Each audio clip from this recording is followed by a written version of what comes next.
Hi friends, எல்லாருக்கும் வணக்கம். Welcome back to our channel Jega life. எல்லோரும் எப்படி இருக்கீங்க? எல்லோரும் நல்லா இருக்கீங்க அப்படி சொல்லி நம்புகிறேன். இன்றைக்கி வந்து ஒரு வீக் டே ரொட்டீன் தான் உங்க கூட ஷேர் பண்ணிக்க போகிறேன். மார்னிங் ஏர்லியராக ஒரு 5 மணி போலலாம் எழுந்திரிச்சு ப்ரிப்ரேஷன் ஒர்க்காக வெஜிடபிள்ஸ் எல்லாத்தையும் வந்து கட் பண்ணி வச்சுட்டு வாக்கிங்லாம் போயிட்டு வந்து தான் வந்து இந்த வீடியோ எடுக்கவே ஸ்டார்ட் பண்ணேன். குழந்தைங்களுக்கு ஸ்கூல்னாலே வந்து பார்த்திங்கன்னா லஞ்ச் பாக்ஸும் வந்து மார்னிங்கே ப்ரிப்பேர் பண்ணி வைக்கணும். அதோடு வந்து எல்லாருக்குமே வந்து செஞ்சு வச்சுருவேன். ஸோ காலையில் இன்றைக்கின்னு பார்த்து வந்து சோறு வடிக்கும் போது வந்துட்டு பொங்கிட்டே இருந்தது. அடுப்பு ஃபுல்லாக வந்து அது கொஞ்சம் தீஞ்ச மாதிரி ஆனதுனால அடுப்பை அகெயின் க்ளீன் பண்ணிவிட்டு பிரேக்ஃபாஸ்ட் வந்து ப்ரிப்பேர் பண்ண போகிறேன். இன்றைக்கி பிரேக்ஃபாஸ்ட்டுக்கு வந்து ஆந்திரா ஸ்டைலில் பொங்கல் பண்ணுறேன். இது வந்து கொஞ்சம் நல்லாயிருக்கும். நம்ம ஊர் பொங்கல் வந்துட்டு வெள்ளை கலரில் இருக்கும் இல்லையா, இது வந்து நம்ம மசாலாலாம் போட்டு பண்ணுறதுனால சைடிஷ் எதுவும் தேவைப்படாது, நம்ம அப்படியே கூட எடுத்துக்கலாம். அண்ட் காலையிலே டிவைன் ஃபீல்டு இருக்கணுன்றதுனால சாம்பிராணி பற்ற வச்சுட்டு விளக்கெலாம் ஏற்றிட்டு அதுக்கப்புறம் வெயிலுமே வந்து நல்லா இப்போல்லாம் அடிக்குது இல்லையா, இன்றைக்கி வந்து மிளகா பொடி அரைக்கலாம் அப்படின்னு சொல்லிட்டு காஞ்ச மிளகா வாங்கிட்டு வந்திருந்தாங்க. அது கூட வந்து பருப்பும் வந்துட்டு சேர்த்து போட்டு நல்லா காய வைக்க போனேன். அண்ட் ரீசெண்டாக எனக்கு வெள்ளை முடியும் வந்து ஜாஸ்தி ஆயிடுச்சு. ஒரே ஒரு நாள் மட்டும் கௌதம் என்ன பண்ணான்னா, நம்ம நைட் க்ரீம் இருக்கும் இல்லையா, அதை வந்து தெரியாமல் என் தலையில் தடவிட்டான். அந்த ஒரு சைடு மட்டும் ஒயிட் ஹேர் இருந்தது, இப்போ ஸ்ப்ரெட் ஆகி நிறைய ஒயிட் ஹேர் இருக்கிற மாதிரியே ஆயிடுச்சு. ஸோ அதனால் வந்து கருவேப்பிலை இருந்தது அப்படின்னா அது எண்ணெயோட காய்ச்சி தேய்ச்சோம் அப்படின்னா கலர் வந்துட்டு கொஞ்சம் பிளாக்காகவே மெயின்டைன் ஆகுமே, புதுசாக வர முடியாவது வந்துட்டு வெள்ளையாகாமல் வரட்டும் அப்படின்னு சொல்லிட்டு தான் வந்து கருவேப்பிலையும் வந்து காய வச்சுருக்கேன். கருவேப்பிலையை வந்துட்டு நம்ம வெயிலில் காய வைக்கக்கூடாது. நம்ம நிழல்லே வந்து ஃபேன் கடியில் ஒரு 2-3 நாள் காய வச்சாலே போதும். காஷ்மீரி மிளகா பொடியெலாம் வந்து பார்த்திங்கன்னா நான் கடையில் தான் டைரெக்டாக வாங்கிட்டு இருந்தேன். ஆனால் ரீசெண்டாக வந்து நம்ம கடையில் வாங்குகிற மிளகாலே வந்து பார்த்திங்கன்னா 2-3 வந்துட்டு கலர் எல்லோ கலரில் மாறுறது, இல்லைன்னா சிலது வந்துட்டு கெட்டு போன மாதிரி இருக்கிறதெல்லாம் வந்து நம்ம தனியாக எடுத்து வச்சுட்டு அதுக்கப்புறம் காய வச்சு யூஸ் பண்ணுறோம். ஆனால் பொடியிலலாம் வந்து அந்த மாதிரி தனித்தனியாக எடுப்பாங்களான்னு ஒரு டவுட் இருக்குது. அதனால் நம்மளே வந்து க்ளீன் பண்ணிவிட்டு வெயிலில் நல்லா காய வச்சு அரைக்க கொடுத்துடலாமே அப்படின்னு சொல்லிட்டு தான் வந்து க்ளீன் பண்ணியிருக்கேன். இங்கே இருக்க கடையிலலாம் மினிமம் 1/2 கிலோ இருந்தால் தான் வந்து மிளகா பொடி அரைச்சி கொடுப்பாங்க. ஸோ அதனால் கம்மியான குவான்டிட்டியில் வந்துட்டு காய வச்சுக்கலாம் அப்படின்னு சொல்லிட்டு தான் ஒரு 1/2 கிலோ போல் காய வச்சுருக்கேன். நம்ம அரிசியும் பருப்பும் போட்டிருந்தோம் இல்லையா, அது ஒரு 1/4 மணி நேரம் போல் நல்லா ஊறி இருக்குது. ஸோ அதை வந்து நம்ம டைரெக்டாக குக்கரில் சேர்த்துட்டு 3 மடங்கு தண்ணி எக்ஸ்ட்ரா ஆட் பண்ணணும். அரிசியும் பருப்பு சேர்த்து எனக்கு 1 கப் இருந்தது. நான் ஒரு 3.5 கப் தண்ணி சேர்த்து கொஞ்சமாக மஞ்சள்தூள், கொஞ்சமாக நெய், பொங்கலுக்கு தேவையான அளவு உப்பு, இது எல்லாத்தையும் சேர்த்து போட்டு நல்லா மிக்ஸ் பண்ணி ஒரு 3 விசில் விட்டு எடுத்துக்கலாம். சைடில் ஒரு கடாயில் கொஞ்சமாக எண்ணெய் சேர்த்துட்டு சின்னதாக கட் பண்ணி இஞ்சி, பூண்டு, பச்சை மிளகா, வெங்காயம், அது கூட ஒரு தக்காளி எல்லாம் நல்லா வதக்கிட்டு கொஞ்சமாக சில்லி பவுடர், மல்லி பவுடர், கொஞ்சமாக ஜீரகத்தூள் அண்ட் குழம்பு மிளகாத்தூள் போட்டிருக்கேன். அது நல்லா வதக்கிட்டு ஒரு டம்ளர் தண்ணி ஊற்றி பாயில் ஆகிற டைமில் வந்து நம்ம வேக வச்சு வச்சுருந்தோம்ல அரிசியும் பருப்பும், அதையும் ஆட் பண்ணி நல்லா வந்து மிக்ஸ் பண்ணி விடணும். கட்டி எதுவும் சேர்க்காமல் நம்ம சிம்மில் வச்சுட்டு நல்லா மிக்ஸ் பண்ணி விட்டாலே வந்து பார்த்திங்கன்னா சாதமும் அந்த தண்ணியும் வந்துட்டு நல்லா மிங்கிள் ஆயிரும். ஸோ அதுக்கப்புறம் ஒரு 2 நிமிஷம் பாயில் ஆகிற அளவுக்கு நம்ம கைவிடாமல் மிக்ஸ் பண்ணிக்கிட்டே இருக்கணும். ஆனால் இதுக்கு பச்சரிசி தான் நான் ஆட் பண்ணி செஞ்சுருக்கேன். ஸோ இந்த டைமில் வந்து நம்ம தனியாக ஒரு பவுலில் எடுத்து வச்சுட்டு இதுக்கு வந்து ஸ்பெஷலாக ஒரு தாளிப்பை வந்து ஆட் பண்ணணும். அதுக்கு வந்து எண்ணெயில் வந்துட்டு கொஞ்சமாக எண்ணெய் ஆட் பண்ணிவிட்டு ஜீரகம், லைட்டாக பூண்டு, அது கூட கொஞ்சம் சில்லி பவுடர், இது எல்லாத்தையும் நல்லா மிக்ஸ் பண்ணி விட்டுட்டு அது கூட வந்து கொத்தமல்லியும் சேர்த்து நம்ம வந்து பொங்கல் மேலே ஆட் பண்ணிக்கலாம். சாப்பிட்றதுக்கே நல்ல ஒரு காரசாரமாக சாம்பார் சாதம் மாதிரி தெரியல, பொங்கல்லே வந்துட்டு டிஃப்ரெண்ட்டாக அது ஒரு டேஸ்ட்டாக இருந்தது. குழந்தைங்களுக்குமே வந்து சூடாக கொடுத்தா தான் நல்லாயிருக்குன்றனால அவங்களுக்கு பொங்கல் ஊட்டி விட்டுட்டு ஸ்நாக்ஸ்க்கு வந்து சுண்டல் வேக வச்சுருந்தேன். லஞ்சுக்கு வந்து பாப்பாவுக்கு லெமன் ரைஸும் பொட்டேட்டோவும் வந்து ஃப்ரை பண்ணி அனுப்பிச்சி விட்ருக்கேன். அண்ட் நம்ம ஹவுஸ் ஒய்ஃபாக இருக்கிறப்போ அடிக்கடி வேலை இருந்துகிட்டே தான் இருக்கும். வெயில் காலம் வேறு, நம்ம தண்ணி குடிக்கவும் மறந்துடுவோம் இல்லையா, அதனால் சைடில் வந்து நன்னாரி சர்பத்தும் ரெடி பண்ணி வச்சுருக்கேன். நம்ம தான் பார்த்துக்கணும் இல்லையா, அதனால் நமக்கும் வந்துட்டு ஃப்ரெஷ்ஷாக ஜூஸ் ஏதாவது போட்டு வச்சுக்கிட்டா வந்துட்டு வேலை பார்க்கும்போது வந்து அதுவுமே ஒரு எனர்ஜியாக இருக்கும். இன்றைக்கி வந்து சோஃபாவை தான் ஃபுல்லாக க்ளீன் பண்ணி விடுவேன். ஒவ்வொரு நாளும் வந்துட்டு ஒன்று க்ளீன் பண்ணலாம் அப்படின்னு சொல்லி முடிவு பண்ணி வச்சுருக்கேன். ஒரே நாளில் வந்துட்டு எல்லாத்தையும் பார்த்தோம் அப்படின்னா இந்த வெயிலுக்கு வந்து கண்டிப்பாக ஸ்வெட் ஆகி டயர்டாயிரும். அதனால் இன்றைக்கி சோஃபா மட்டும் க்ளீன் பண்ணிவிட்டு வீடை கொட்டி விட்டாலே வேலை முடிஞ்சிடும். சோஃபா க்ளீன் பண்ணுறதுக்கும் பெட்டு க்ளீன் பண்ணுறதுக்கு மட்டும் இந்த வேக்கம் கிளீனர் யூஸ் பண்ணுறேன். ஏன்னா எனக்கு டஸ்ட் அலர்ஜி மாதிரி இருக்குது. எனக்கு அந்த டஸ்ட் மைட்ஸ் இருந்தாலே வந்துட்டு தும்மல் வந்துகிட்டே இருக்கும். அதனால் இதை மட்டும் ஃபுல்லாக எல்லாத்தையும் வந்து வேக்கம் பண்ணி விட்டுட்டு பின்னாடியும் வந்துட்டு நிறைய டஸ்ட்டு சேர்ந்துருக்கும்.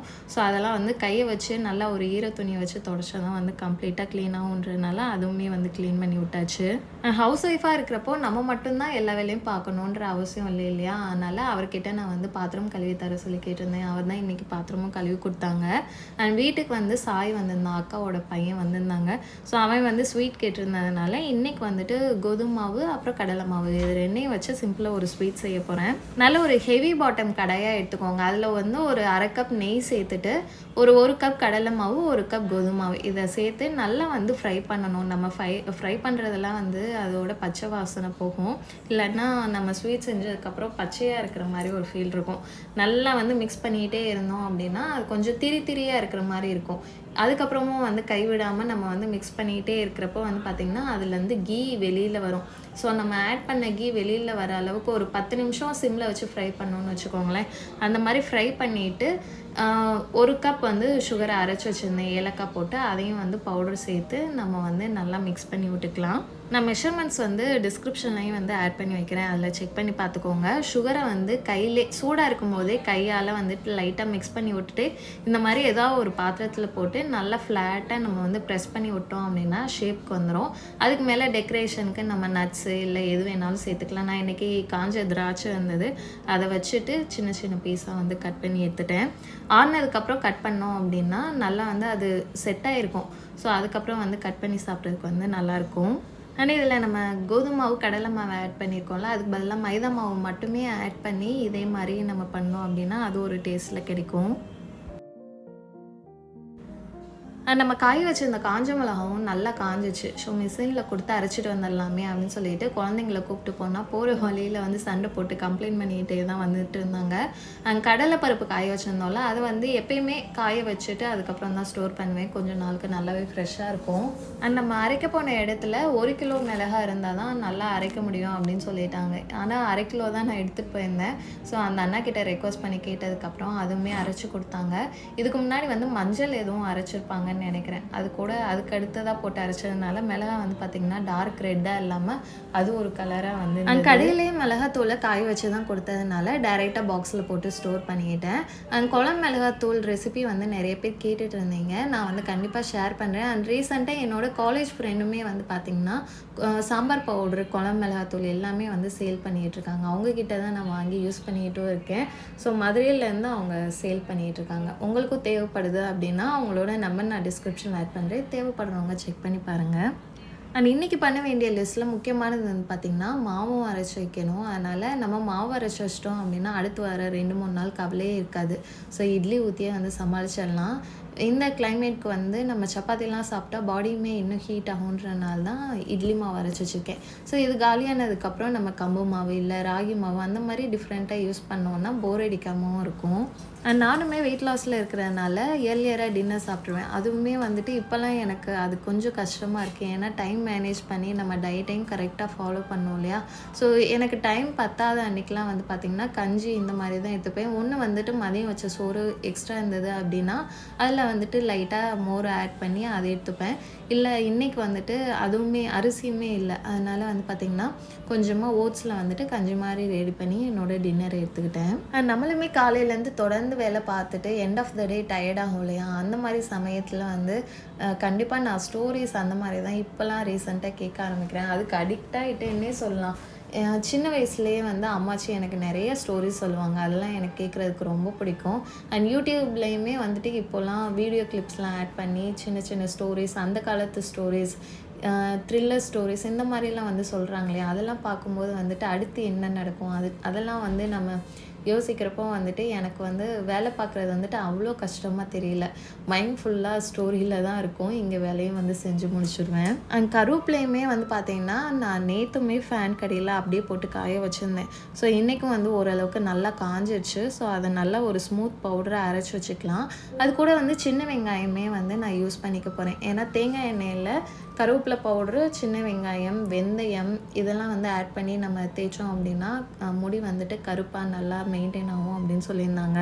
சின்ன வெங்காயத்தை எண்ணெயில் ஆட் பண்ணிவிட்டு லைட்டாக பாயில் பண்ணாலே போதும் அப்படின்னு தான் சொல்லுவாங்க. ஆனால் நான் நல்லா காய்ச்சி வச்சுருவேன். எண்ணெயை வந்து பச்சை கலரில் மாற அளவுக்கு காய்ச்சி நைட் வச்சிட்டேன் அப்படின்னா மார்னிங் வந்து அப்ளை பண்ணுறதுக்கு கரெக்டாக இருக்கும். கொஞ்சமாக எனக்கு தேவையான அளவு எண்ணெய் எடுத்துகிட்டு அது கூட 1 ஸ்பூன் கருவேப்பிலை பொடி ஆட் பண்ணிவிட்டு நம்ம தட்டி வச்ச வெங்காயத்தையும் ஆட் பண்ணி நல்லா வந்து ஃப்ரை பண்ணி எடுத்துக்கலாம். கருக விட்டுறக்கூடாது. அடுப்பு வந்து ரொம்ப சிம்மில் இருக்கணும். அந்த அளவுக்கு வச்சுட்டு நம்ம வந்து இதை மிக்ஸ் பண்ணி விட்டே இருந்தோம் அப்படின்னா ஓரளவுக்கு வந்து எண்ணெய் வந்து பார்த்திங்கன்னா கொஞ்சம் திக்காக ஆரம்பிச்சிடும். இந்த எண்ணெய் யூஸ் பண்ணுறதுலேருந்து முடி நல்லா நீளமாக வளருது, முடி வந்துட்டு அடர்த்தியாக இருக்குது, அந்த மாதிரி நான் எதுவுமே சொல்ல வரல. ஏன்னா நம்ம என்ன தான் ஆயில் அப்ளை பண்ணி ஹேரை மெயின்டைன் பண்ணாலும் நம்ம சாப்பிட்றத பொறுத்தும் வந்துட்டு ஹேரோட வால்யூம் எல்லாமே வந்து இருக்குது.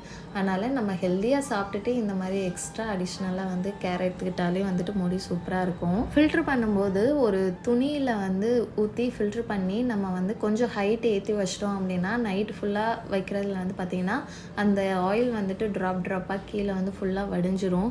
நான் துணி எதுவும் யூஸ் பண்ணல, டைரெக்டாக ஃபில்டரில் தான் போட்டு வடிகட்டி எடுத்துக்கிட்டேன். அண்ட் இது கூட வெந்தயமும் ஆட் பண்ணுறீங்க அப்படின்னா நம்ம கருவேப்பிலையை காய வச்ச மாதிரி வெந்தயத்தையும் வந்துட்டு ஒரு பவுடர் மாதிரி பண்ணிவிட்டு அதையும் ஆட் பண்ணிக்கலாம். இல்லை அப்படின்னா வெந்தயத்தை ஊற வச்சு அரைச்சி கூட வந்து எண்ணெயோடு சேர்த்துக்கலாம். அந்த மாதிரியும் வந்து பண்ணலாம். இன்றைக்கி வந்து டைம் இல்லாதனால கருவேப்பிலையும் வெங்காயம் மட்டும் யூஸ் பண்ணியிருக்கேன். நாளைக்கு முடியில் தேய்க்கும் போது டபுள் பாயிலிங் மெத்தடில் லைட்டாக ஹீட் பண்ணி மட்டும் தேய்ச்சிப்பேன். ஸோ அவ்வளோதான். இந்த வீடியோ வந்து உங்களுக்கு பிடிச்சிருக்கும்னு நினைக்கிறேன். நெக்ஸ்ட்டு ஒரு இன்ட்ரெஸ்டிங்கான வீடியோவில் சந்திக்கிறேன். அது வரைக்கும் பாய்.